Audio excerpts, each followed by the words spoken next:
కేంద్ర ప్రభుత్వం ప్రధానమంత్రి నరేంద్ర మోడీ గారు ప్రతిసారి ఎలక్షన్లు అంటూ ఏమన్నా జరగంగానే తెల్లారే సిలిండర్ ధరలు పెట్రోల్ ధరలు పెంచుడు ఆయనకు అలవాటైపోయింది. ఇలా ఇక్కడికి వస్తుంటే ఇప్పుడే వార్త వచ్చింది.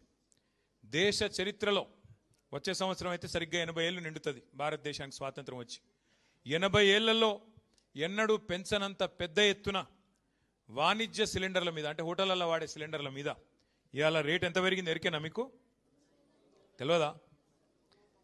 ఎగ్దం ఒకటేసారి 993, అంటే 1000 రూపాయలు, 1000 రూపాయలు ఒక సిలిండర్ మీద పెంచి సామాన్యుడి నడ్డి విరిచి ఆ హోటళ్లలో పనిచేసే కార్మికులందరికీ ప్రధానమంత్రి గారు మేడే కానుక ఇచ్చిండు మీ అందరికీ.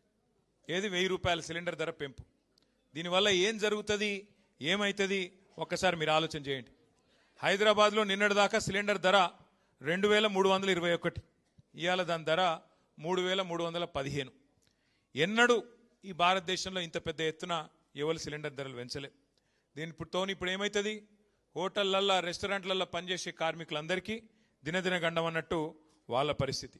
ఇప్పటికే గ్యాస్ దొరుకుతలేదు, అదే యుద్ధం చాలా అయినాక అని చెప్పి చాలామంది హోటళ్లల్లో తగ్గించిండ్రు, రెస్టారెంట్లలో హోటళ్లలో తగ్గించారు, ఏది వండుడే తగ్గింది.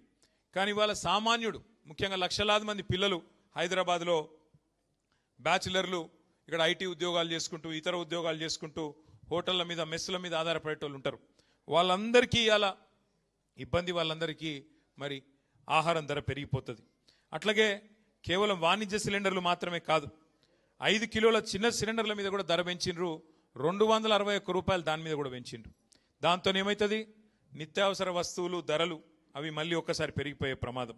ఇప్పటికే మీకు తెలుసు, రూపాయి విలువ పాతాళానికి పోతా ఉన్నది. ఇంకో దిక్కు సిలిండర్ల ధర ఆకాశంలోకి పోతున్నది.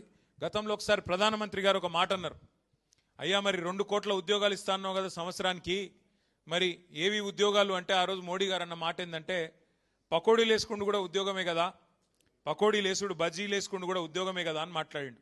కానీ అలా పకోడీలు వేసుకుందామంటే కూడా వేసుకోలేని పరిస్థితి ఈ సిలిండర్ల ధర పెంచి వాళ్ళని కూడా చావగొట్టిన ఘనత కేంద్ర ప్రభుత్వానికి దక్కుతా ఉన్నది. అట్లాగే ఇంకొక మాట కూడా